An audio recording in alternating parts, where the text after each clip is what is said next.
Hello friends, welcome to smart online Telugu. Friends, వీడియోలో మనము railway నుంచి అయితే మంచి నోటిఫికేషన్ ఒకటి రావడం అయితే జరిగిందండి. సెంట్రల్ రైల్వే నుంచి రావడం అయితే జరిగింది. ఇక్కడ మనం వేకెన్సీ అనేది 2422 వేకెన్సీ అయితే ఉండడం అయితే జరిగిందండి. నోటిఫికేషన్ వివరాలు క్లారిటీగా ఇప్పుడైతే చెప్పడం అయితే జరుగుతుంది. నెక్స్ట్ వీడియోలో అయితే ఎలా అప్లై చేయాలో ప్రాసెస్ అని చెప్పడం అయితే జరుగుతుందండి. అదేవిధంగా మీరు ఇది అప్రెంటిస్‌షిప్ నోటిఫికేషన్ కాబట్టి ఒకవేళ ఎలిజిబుల్ క్యాండిడేట్ వాళ్ళైతే మీరు అప్లై అనేది చేసుకోవడానికి ట్రై చేయండి ఫ్రెండ్స్. ఎందుకంటే నెక్స్ట్ వచ్చే గ్రూప్ డి ఉద్యోగాలకు అయితే కంపల్సరీగా మీరైతే దీంట్లోనే 20% రిజర్వేషన్ అయితే వాళ్ళకు మాత్రం కేటాయించడం అయితే జరుగుతుందండి. ఇక్కడ రైల్వేలో మీరు అప్రెంటిస్‌షిప్ చేసిన వాళ్ళకైతే ఇదైతే ఇక్కడ మీరు గమనించాల్సి అయితే ఉంటుందండి. నెక్స్ట్ ఇక్కడ మనం నోటిఫికేషన్ అయితే చూసుకుందామండి. టోటల్ నెంబర్ ఆఫ్ వేకెన్సీ ఎంత ఉంది, అదేవిధంగా ఏ ట్రేడ్లో ఎన్ని వేకెన్సీస్ ఉన్నాయి, ఏ వర్క్షాప్లో ఉన్నాయి, ఎలిజిబిలిటీ ఏంది, అదేవిధంగా మీరు ఎప్పటి నుంచి ఎప్పటి వరకు అప్లై అనేది చేసుకోగలరు, మిగతా ప్రాసెస్ అనేది ఇక్కడైతే చెప్పడం అయితే జరుగుతుందండి. ఇలాంటి మరిన్ని అప్డేట్ కోసం ఛానల్ని సబ్స్క్రైబ్ చేసుకోండి. అదేవిధంగా వీడియో నచ్చితే లైక్ చేయండి ఫ్రెండ్స్. సో ఫ్రెండ్స్, నోటిఫికేషన్ అనేది ఇక్కడైతే మీరు సెంట్రల్ రైల్వే ముంబై నుంచి అయితే రావడం అయితే జరిగిందండి. ఆల్ ఇండియా క్యాండిడేట్ వాళ్ళైతే అప్లై అనేది మీరు పెట్టుకోవచ్చు. ఏపీ వాళ్ళు కానీ అదేవిధంగా టీఎస్ వాళ్ళు కానీ కూడా మీరు అప్లై అనేది చేసుకోవచ్చు అండి. అప్రెంటిస్‌షిప్ అనేది 1961 యాక్ట్ ప్రకారం అయితే ఉండబోతుంది. అప్లై డేట్ అనేది ఆల్రెడీ ఇక్కడ మీరు 15 నుంచి స్టార్ట్ అవడం అయితే జరిగిందండి. లాస్ట్ డేట్ అనేది 2023 జనవరి 15 వరకు అయితే అప్లై అనేది మీరు పెట్టుకోవచ్చు. ఆన్లైన్ ద్వారా అప్లై అనేది చేయాల్సి అయితే ఉంటుందండి. టోటల్ నెంబర్ ఆఫ్ వేకెన్సీ అనేది 2422 వేకెన్సీ అయితే ఉండడం అయితే జరిగిందండి.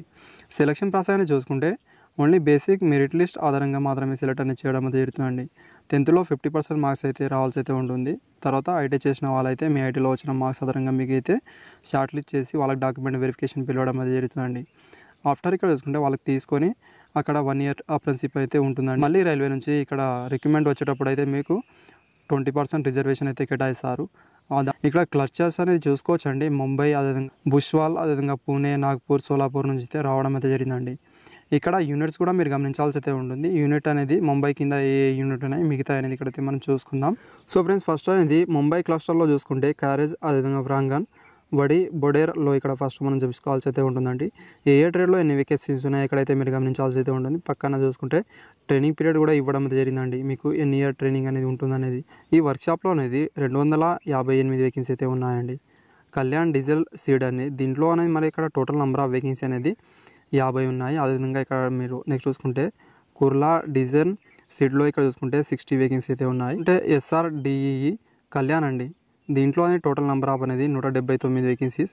తర్వాత SRDEE కుర్లా అండి, దీంట్లో అనేది 192 వేకెన్సీస్. నెక్స్ట్ చూసుకుంటే ముంబై క్లస్టర్ అండి, మున్గా వర్క్షాప్ అండి, 547 వేకెన్సీ అయితే ఉన్నాయి. అదేవిధంగా మీ ట్రేడ్లో ఎక్కడ ఎక్కువ వేకెన్సీ ఉందో అక్కడ మీరు అప్లై అనేది చేసుకోవాల్సి అయితే ఉంటుంది. అప్లై ప్రాసెస్లోనే ఆల్రెడీ అది ఎలా మీరు అప్లై చేయాలి మిగతా అని కూడా చెప్తాను. అదేవిధంగా మిగతా ఇక్కడ యూనిట్లో కూడా మీరు గమనించవచ్చండి.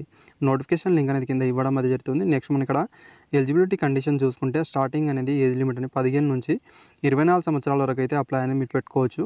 లాస్ట్ డేట్ ఇక్కడ మీరు కౌంట్ చేసుకోవడానికి అయితే 2022 డిసెంబర్ 15 వరకు అయితే కౌంట్ అనేది చేసుకోవాల్సి అయితే ఉంటుంది. SC/ST వాళ్ళకైతే 5 year వరకు, OBC వాళ్ళకైతే 3 year వరకు ఏజ్ రిలాక్సేషన్ వర్తిస్తుందండి. అదేవిధంగా ఇక్కడ మీరు చూసుకుంటే ఇక్కడ మీకు ఎప్పటి నుంచి ఎప్పటి వరకు పుట్టిన వాళ్ళైతే అప్లై చేసుకోగలరు. ఇక్కడ డేట్ అయితే మెన్షన్ అయితే చేశారండి. ఈ డేట్ కూడా మీరు ఇక్కడైతే గమనించాల్సి అయితే ఉంటుంది. ఒకవేళ మీరు PWD క్యాండిడేట్ వాళ్ళైతే మీరు అప్ టు 10 year వరకు ఏజ్ రిలాక్సేషన్ అయితే వర్తిస్తుందండి. ఇదైతే మీరు గమనించాల్సి అయితే ఉంటుంది. మినిమం ఇక్కడ క్వాలిఫికేషన్ చూసుకుంటే 10th తర్వాత మీరు 2 year అనేది ఐటీ చేసిన వాళ్ళైతే అప్లై అనేది చేసుకోగలరు. లేదా 10+2 చేసిన వాళ్ళు కూడా అప్లై అనేది చేసుకోగలరు కొన్ని వేకెన్సీకి అనేది. ఇదైతే ఇక్కడ మీరు గమనించాల్సి అయితే ఉంటుంది. అండ్ పేమెంట్కి అదేవిధంగా ఫీజు అనేది ఇక్కడ చూసుకుంటే ఇక్కడ జనరల్ అదేవిధంగా OBC వాళ్ళకైతే 100 రూపీస్ ఫీజు అయితే ఉంటుందండి. మిగతా క్యాండిడేట్ వాళ్ళైనా ఎక్కడైతే మీరు గమనించవచ్చు. SC, ST, PWD women candidate వాళ్ళకి ఎలాంటి ఫీజు అయితే లేదండి. సో ఫ్రెండ్స్, అప్లై ప్రాసెస్ అనేది చూసుకుంటే ఆన్లైన్ ద్వారా మీరు అప్లై అనేది చేయాల్సి అయితే ఉంటుంది. వాళ్ళ ఆఫీషియల్ వెబ్సైట్లో వెళ్ళి అయితే మీరు అప్లై అనేది చేసుకోవాల్సి అయితే ఉంటుంది. ఆ ప్రాసెస్ కూడా నెక్స్ట్ అయితే నేను చెప్తాను. అదేవిధంగా ఇక్కడ మీరు సిగ్నేచర్ ఎలా ఉండాలి, డాక్యుమెంట్ ఎలా అప్లోడ్ చేయాలి, మిగతా ప్రాసెస్ కూడా అప్పుడే వివరించడం అయితే జరుగుతుంది. ఇంకా ట్రైనింగ్ పీరియడ్, అదేవిధంగా స్టైఫండ్ అనేది ఇక్కడ మీరు చూసుకోవచ్చండి. Apprenticeship act will be paid in stipend అనేది ఇక్కడ వాళ్ళు చూపించారండి. RBA వాళ్ళ రూల్స్ ప్రకారం అయితే ఇవ్వడం అయితే జరుగుతుంది. ఇక్కడ వొకేషనల్ కోర్స్ అయిన టెక్నీషియన్ వొకేషనల్, అదేవిధంగా apprenticeship or vocational certificate holder వాళ్ళకైతే, అదేవిధంగా స్టూడెంట్ ఫర్ డిప్లొమా ఇన్స్టిట్యూట్ వాళ్ళకైతే ఇక్కడ మీకు ఫస్ట్ అనేది ఇక్కడ 7,000 అయితే పర్ మంత్ అయితే ఇస్తారండి. ఐటీ వాళ్ళకైతే వాళ్ళు వివరించలేదు. మ్యాక్సిమం అయితే 8,050 రూపాయలు అయితే ఉండబోతుందండి. అండ్ ఎలాంటి అకామిడేషన్ కానీ ఎలాంటి అయితే ఉండదు. ఇదైతే మీరు గమనించాల్సి అయితే ఉంటుంది. వాళ్ళ అగ్రిమెంట్ అయితే తీసుకోవడం అయితే జరుగుతుందండి. 1 year అప్రెంటిస్‌షిప్ అనేది ఇదైతే మీరు చూసుకోవాల్సి అయితే ఉంటుంది. Thank you friends. వీడియో నచ్చితే లైక్ చేయండి friends. Thank you for watching.